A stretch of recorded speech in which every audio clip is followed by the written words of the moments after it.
British सरकार ने England में गोलमेज सम्मेलन किया। इस गोलमेज सम्मेलन का एक ही उद्देश्य था, भारत में अलगाववाद की भावना को भड़काना।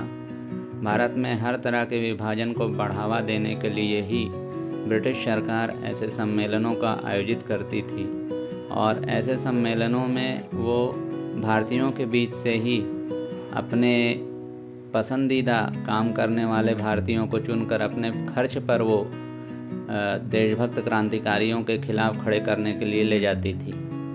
ऐसे गोलमेज सम्मेलन महज ब्रिटिश सरकार की एक चाल होते थे, जिससे कि भारतीय समाज को और नए नए उपायों से तोड़ा जा सके और उसे अलगाववाद की आग में झोंका जा सके।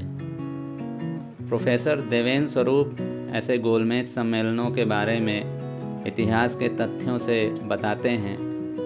प्रोफेसर स्वरूप बताते हैं कि असल में गोलमेज सम्मेलन अंग्रेज़ों की एक चाल थी। सन 1857 की महाक्रांति की विफलता के बाद ब्रिटिश शासकों ने अपनी सैनिक विजय को एक स्थायी राजनीतिक एवं सांस्कृतिक विजय में परिणत करने के लिए एक दूरगामी बहुमुखी कार्यक्रम बनाया। इस कार्यक्रम के अंतर्गत उन्होंने भारत में ब्रिटिश संसदीय प्रणाली के अनुकरण पर बहुचरणीय संवैधानिक प्रक्रिया का बीजारोपण किया। भारत के प्रभावशाली वर्ग को उस प्रक्रिया का अंग बनाने की योजना रची। गांधी जी ने 1909 में ही ब्रिटिश संसद को वैश्य और बांझ घोषित कर दिया था। गांधी जी ने भारतीय राजनीति को यूरोपीय संवैधानिक शब्दावली और कार्य पद्धति से बाहर निकालकर एक नई शब्दावली और कार्य पद्धति प्रदान की, जिसे समझ पाना ब्रिटिश शासकों के लिए कठिन हो गया। वे एक और कांग्रेस जनों को अपनी संवैधानिक प्रक्रिया की ओर आकर्षित करते थे, तो दूसरी ओर वे गांधी जी के व्यापक जनाधार को विखंडित करने एवं भारतीय समाज को विभाजित करने के लिए गोलमेज सम्मेलनों में तुच्छ वर्गीय हितों के जनाधार शून्य प्रतिनिधियों को कांग्रेस के समकक्ष खड़ा करने लगे। ऐसे ही एक सदस्य डॉक्टर अंबेडकर थे। कांग्रेस के प्रतिनिधि के रूप में गांधी जी लंदन में आयोजित दूसरे गोलमेज सम्मेलन में अकेले सम्मिलित हुए। वहाँ उन्होंने अपने को शकुनी जाल में फंसा पाया। वहाँ से कुछ पाने के बजाय वे खोकर लौटे।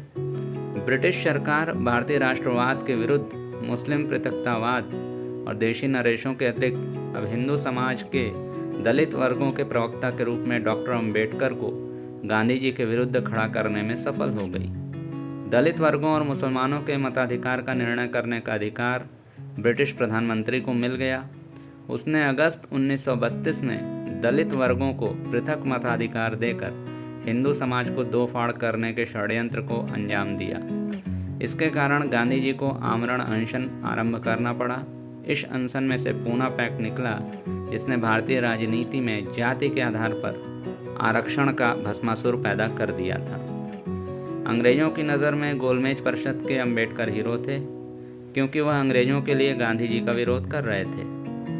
अंबेडकर की नज़र में गांधी जी एक घटिया व्यक्ति थे, क्योंकि वह राष्ट्रीय एकता व स्वतंत्रता के लिए कार्य करते थे, तथा अंबेडकर स्वयं एक महान व्यक्ति समझते थे, क्योंकि वह अंग्रेजों के लिए कार्य करते थे। गोलमेज सम्मेलन में अंग्रेजों का साथ देने के लिए राष्ट्रीय एकता व भारत की स्वतंत्रता जैसे अति महत्वपूर्ण मुद्दों की अंबेडकर ने अनदेखी की। दूसरे गोलमेज सम्मेलन में जब गांधी जी ने अंग्रेजों की फूट डालो और शासन करो की नीति को उजागर किया और पूरे गोलमेज सम्मेलन को ही अंग्रेजों का रचा गया स्वांग सिद्ध किया, तो वहाँ अंग्रेजों के द्वारा नामित सदस्य अंबेडकर गांधी जी पर टूट ही पड़े।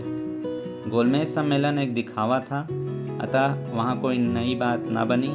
राष्ट्रवादी गांधी जी को खाली हाथ ही लौटना पड़ा।